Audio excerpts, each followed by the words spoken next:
If you're wondering which studio monitors are worth your money, stick around. After we run through each product, I'll give you my personal take. Would I buy it or would I skip it? No fluff, just my honest opinion.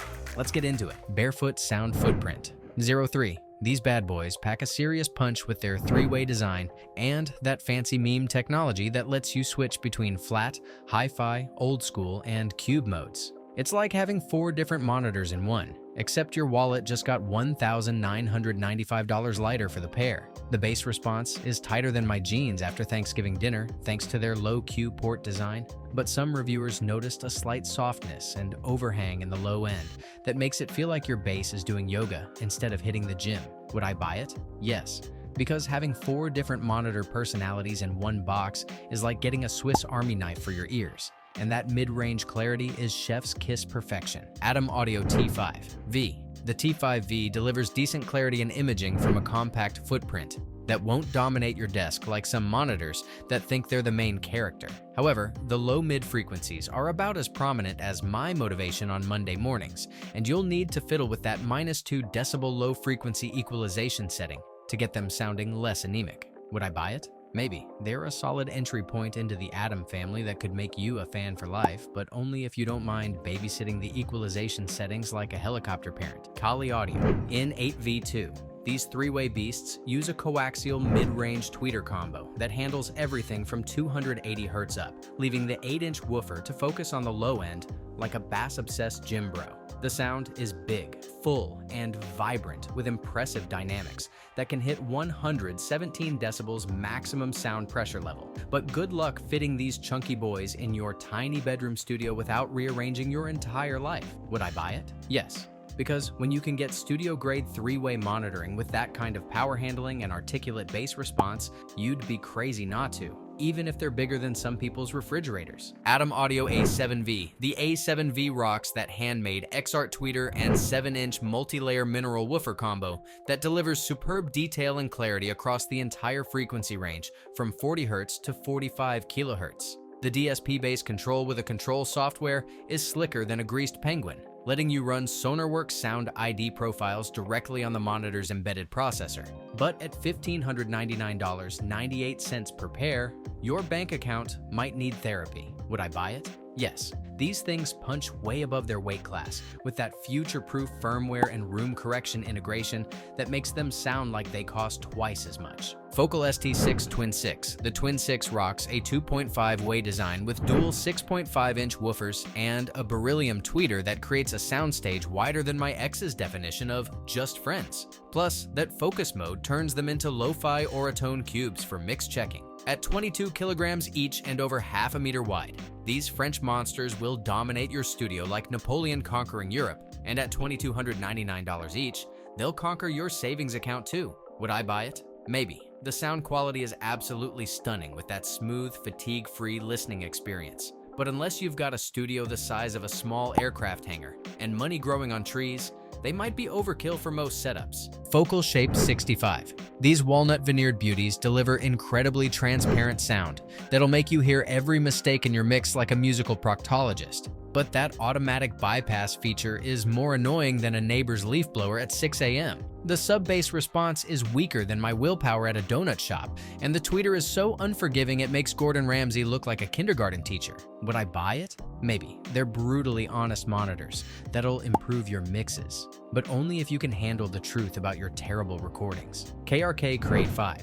These compact yellow-coned legends pack impressive sound into a chassis smaller than my attention span, with flexible connectivity options including Bluetooth, so you can stream your guilty pleasure playlist while pretending to work. The equalization tweaking options are more limited than a vegan's menu at a barbecue joint, and with bass ports on the back, they need more breathing room than an asthmatic marathon runner.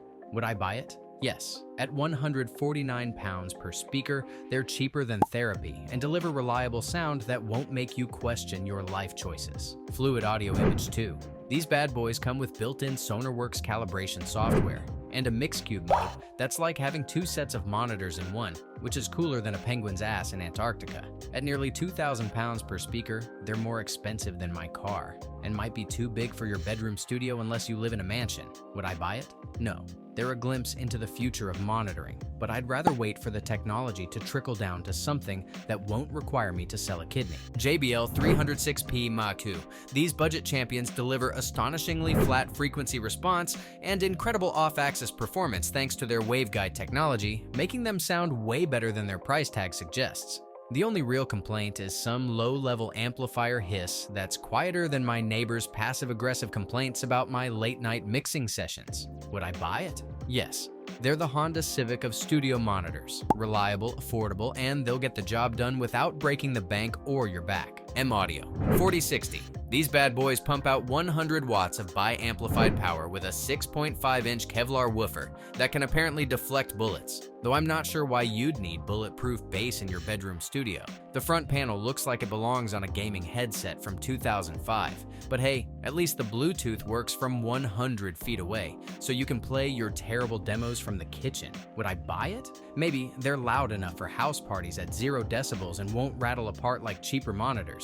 Plus, that 39 Hz low-end response is pretty decent for the price. MAudio 4080.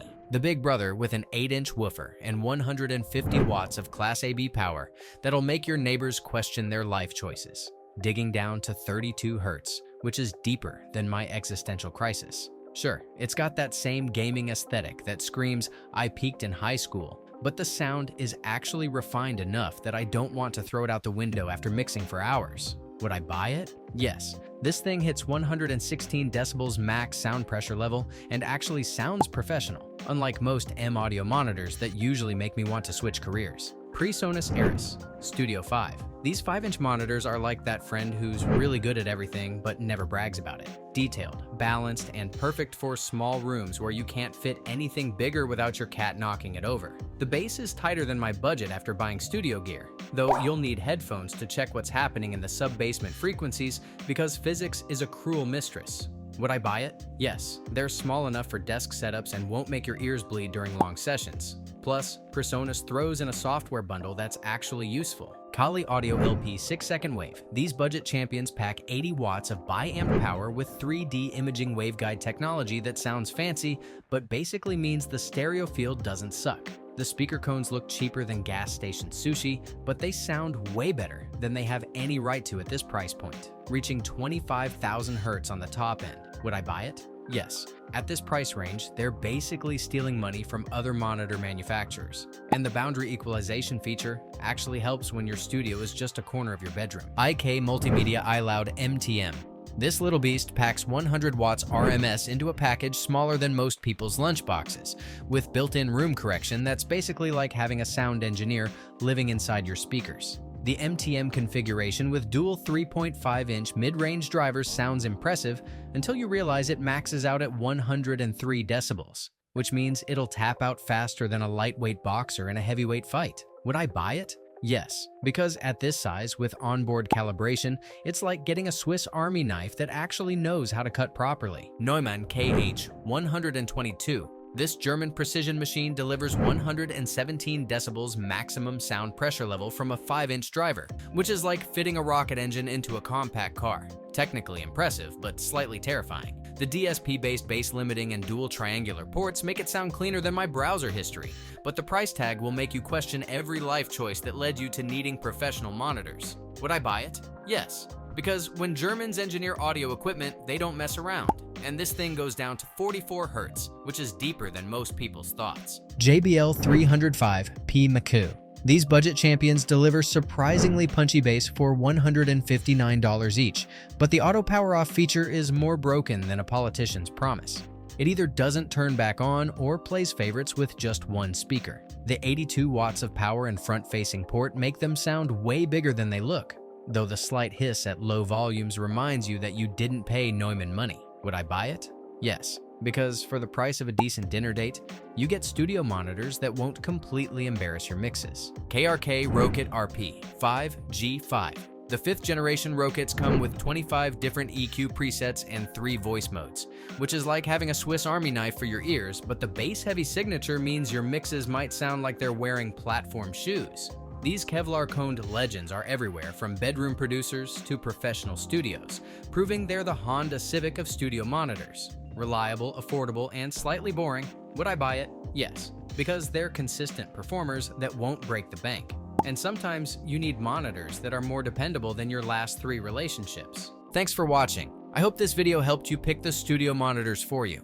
If you have any questions, drop a comment below. Links to all of these products mentioned in this video will be in the description.